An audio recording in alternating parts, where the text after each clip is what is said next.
Hello दोस्तों, स्वागत है आपका मेरे इस यूट्यूब चैनल STR एकेडमी पर, जहां पर हम BSc के सभी सेमेस्टर के लिए जूलॉजी और बॉटनी पढ़ते हैं। आज मैं जूलॉजी फर्स्ट सेमेस्टर का सिलेबस डिस्कशन करने वाला हूं आप लोगों के साथ। तो हमारे पेपर का नाम क्या है? Cytology, genetics and infectious disease. तो चलिए डिस्कस कर लेते हैं। हमें तो जो यूनिट फर्स्ट है, यूनिट फर्स्ट में structure and function of cell organelles के बारे में पढ़ना है। Structure and function of cell organelles, जिसमें दिया गया है plasma membrane, chemical structure, lipid and proteins के बारे में पढ़ना है। प्लाज्मा मेम्ब्रेन पढ़ना है, उसका केमिकल स्ट्रक्चर पढ़ना है, लिपिड्स के बारे में पढ़ना है और प्रोटीन्स के बारे में पढ़ना है। सेल सेल इंट्रैक्शन पढ़ना है। सेल सेल इंट्रैक्शन क्या होता है? सेल अडहेशन क्या होता है? सेल से सेल कैसे जुड़ी होती है? उसके बाद सेल अडहेशन मॉलिक्यूल्स क्या होते हैं? सेलुलर जंक्शन क्या होता है? इसके बारे में हम पहली यूनिट में पढ़ेंगे। और एंडोमेम्ब्रेन सिस्टम पढ़ेंगे। एंडोमेम्ब्रेन सिस्टम के अंदर प्रोटीन टारगेटिंग, सॉर्टिंग, एंडोसाइटोसिस और एक्सोसाइटोसिस के बारे में पढ़ा जाएगा। तो चलिए, इसके बाद ये कह रहा है introduction to all national and international biologist, geologist who have contributed to zoological and life sciences as a mark of tribute to ancient and modern biology will be included as part of the continuous internal evolution। तो जो हम zoologist हैं, main जो life science और zoology में उनका जो main contribution है, उसके लिए उनके नाम भी, कुछ लोगों के नाम हम लोगों को पढ़ना है। के बीच बीच में नाम आते रहता है ना कि इन्होंने ये डिस्कवरी की, इन्होंने ये डिस्कवरी की, तो उनके बारे में भी हमें पढ़ना रहेगा। तो दूसरी यूनिट क्या है? Structure and function of cell organelles second. ये structure and function of cell organelle first था, उसमें प्लाज्मा मेम्ब्रेन पढ़ना था, cell cell interaction, cell adhesion, ये सब पढ़े थे। एंडोसाइटोसिस, एक्सोसाइटोसिस पढ़ना था। और जो सेकेंड है उसमें हमें क्या पढ़ना है? Cell cytoskeleton. क्या पढ़ना है? Cell cytoskeleton, microtubules, microfilaments, intermediate filaments, इनके बारे में हम पढ़ेंगे। माइटोकॉन्ड्रिया स्ट्रक्चर, ऑक्सीडेशन, फॉस्फोराइलेशन, इसके बारे में हम पढ़ेंगे। और उसके बाद पेरोक्सिसोम क्या है, राइबोसोम्स क्या हैं, और स्ट्रक्चर और फंक्शंस के बारे में भी पढ़ेंगे। किसके? राइबोसोम्स के स्ट्रक्चर्स भी पढ़ेंगे, फंक्शन भी पढ़ेंगे, पेरोक्सिसोम के स्ट्रक्चर फंक्शन पढ़ेंगे, माइटोकॉन्ड्रिया के स्ट्रक्चर पढ़ेंगे, उसका ऑक्सीडेटिव फॉस्फोराइलेशन कैसे होता है ये पढ़ेंगे, उसका फंक्शन क्या होता है ये भी पढ़ेंगे। चलिए, तीसरी यूनिट क्या कह रही है? तो तीसरी यूनिट में है न्यूक्लियस एंड क्रोमेटिन स्ट्रक्चर। क्या पढ़ेंगे? न्यूक्लियस और chromatin structure. Nucleus and chromatin structure में पहला टॉपिक रहेगा structure and function of nucleus in eukaryotes. Eukaryotes में जो न्यूक्लियस है उसका स्ट्रक्चर कैसा है, उसका फंक्शन क्या है, ये हमें पढ़ना है। क्योंकि हम जानते हैं न्यूक्लियस के अंदर ही DNA होता है, DNA के अंदर ही क्रोमेटिन नेटवर्क होता है, तो ये उसके अंतर्गत आ ही जाएगा लगभग। अगला है chemical structure and base composition of DNA and RNA। जो DNA और RNA का केमिकल कंपोजिशन है उसे पढ़ना है। उसमें बेस कितने हैं, उनका स्ट्रक्चर क्या है, यह हमें पढ़ना होगा। उसके बाद फिर DNA सुपर क्वाइलिंग कैसे होती है, क्रोमेटिन फॉर्मेशन कैसे होता है, ऑर्गेनाइजेशन कैसे होता है, क्रोमेटिन का ऑर्गेनाइजेशन कैसा होता है। उसके बाद फिर स्ट्रक्चर ऑफ क्रोमोसोम्स क्या होता है, कैसे होता है, स्ट्रक्चर्स के बारे में पढ़ना है। क्रोमोसोम जो हमारे ह्यूमन बॉडी में 23 पेयर होते हैं, उनका स्ट्रक्चर कैसा है, उनका टाइप क्या है, ये हम पढ़ेंगे उनसे। उसके बाद डिजीज भी होती है, उनको भी हम लोग डिस्कस कर ही लेंगे बीच बीच में। DNA और RNA के बारे में हमें पढ़ना है, कितने टाइप का DNA होता है, जैसे कि नाम सुना ही होगा आपने, BDNA, ZDNA, और भी DNA टाइप हैं, उनके बारे में पढ़ेंगे। RNA जो 3 प्रकार का होता है नॉर्मली, mRNA, tRNA और rRNA, तो इनको पढ़ेंगे। और जो क्रिटिकल टाइप हैं जैसे कि snRNA। चौथी यूनिट है cell cycle, cell division and cell signalling.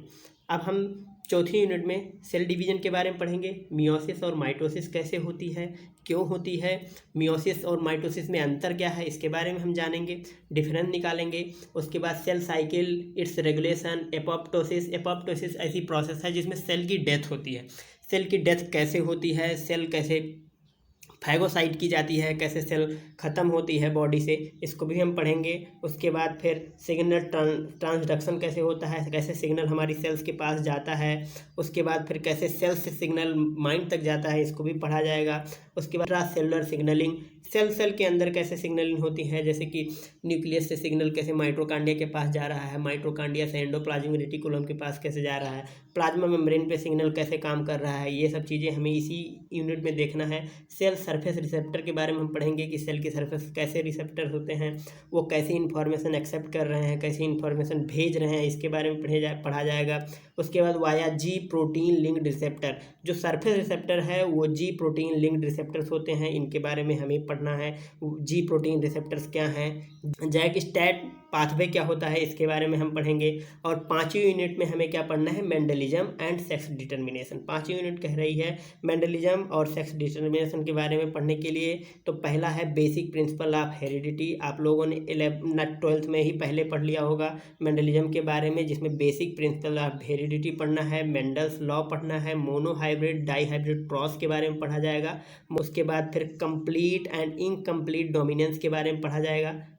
अगला है पेनिट्रेंस एंड एक्सप्रेसिविटी के बारे में पढ़ेंगे कि कैसे कैरेक्टर एक्सप्रेस कर रहे हैं, कैसे कैरेक्टर पेनिट्रेट कर रहे हैं, इनके बारे में पढ़ा जाएगा। उसके बाद फिर सेक्स डिटरमाइनिंग सिस्टम के बारे में पढ़ेंगे, इन्वायरमेंटल सेक्स डिटर्मिनेशन के बारे में पढ़ेंगे कि इन्वायरमेंट से सेक्स डिटर्मिनेशन कैसे प्रभावित होता है, जीन से कैसे सेक्स डिटर्मिनेशन प्रभावित होता है, सेक्स डिटर्मिनेशन इन ड्रोसोफिला, ये सबसे मेन टॉपिक होगा इसमें।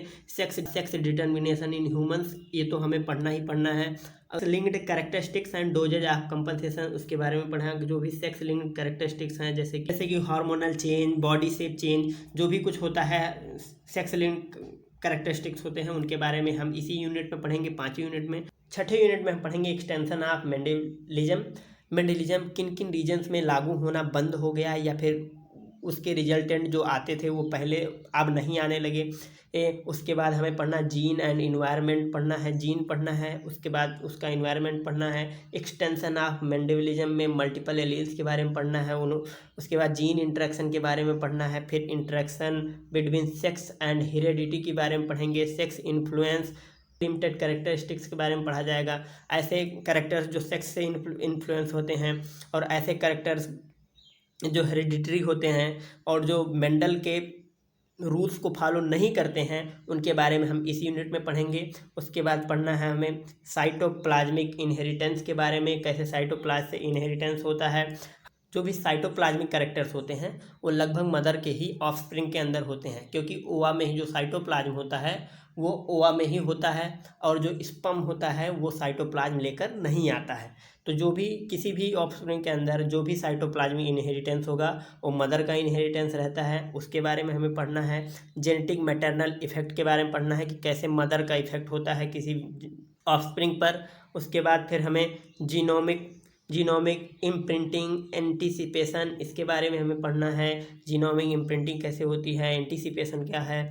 उसके बाद interaction between genes and environment के बारे में, interaction between gene and environment and environmental effect on gene expression, environment का जीन एक्सप्रेशन पर कैसे इफेक्ट होता है, इसको पढ़ेंगे। इनहेरिटेंस ऑफ कंटिन्यूअस कैरेक्टरिस्टिक्स, कैसे कंटिन्यूअस कैरेक्टरिस्टिक्स का इनहेरिटेंस होता है, कैसे पीढ़ी दर पीढ़ी एक ही कैरेक्टर जाता रहता है, इसके बारे में हम पढ़ेंगे 6वीं यूनिट में।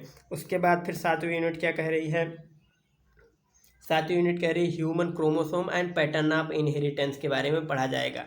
ह्यूमन क्रोमोसोम्स क्या है, उनका इनहेरिटेंस का पैटर्न क्या है, इसको हम पढ़ेंगे, जिसमें ह्यूमन कैरियोटाइप क्या है। उसके बाद फिर क्रोमोसोमल एनामलीज के बारे में, स्ट्रक्चर एंड न्यूमेरिकल एब्रेशन के बारे में विथ एग्जांपल्स हम इसे पढ़ेंगे। पेडिग्री क्या है, पेडिग्री एनालिसिस कैसे करते हैं, ये हम जानेंगे। उसके बाद pattern of inheritance, autosomal dominant, autosomal recessive. उसके बाद फिर x linked recessive, x linked dominant gene क्या है, कैरेक्टर्स क्या हैं, इनके बारे में हम पढ़ेंगे। उसके बाद जो 8वीं यूनिट है, लास्ट यूनिट है, इन्फेक्शियस डिजीज हम पढ़ेंगे। उसमें इंट्रोडक्शन ऑफ पैथोजेनिक ऑर्गेनिज्म जैसे कि वायरस, बैक्टीरिया, फंजाई के बारे में पढ़ा जाएगा। Virus, bacteria and fungi, protozoa and worms, protozoans और वर्म्स के बारे में भी हम इन्फेक्शियस डिजीज में पढ़ेंगे। Structure, life cycle, pathogenicity including disease, cause, symptoms and control of common parasites जैसे ट्रिपैनोसोमा, जियार्डिया एंड बाउचेरिया के बारे में पढ़ेंगे। ये पहले सिलेबस 3rd ईयर में होते थे, लेकिन अब ये 1st ईयर में ही आ गए हैं। ट्रिपैनोसोमा, जियार्डिया और बाउचेरिया ये क्या है, प्रोटोजोन्स हैं, इनको हम डिटेल में पढ़ेंगे। उसके बाद जो वायरस, बैक्टीरिया, फंजाई ये तो हम पढ़ेंगे ही, इनकी लाइफ साइकिल, इनकी पैथोजेनिसिटी के बारे में जाना जाएगा। तो आज के लिए इतना ही।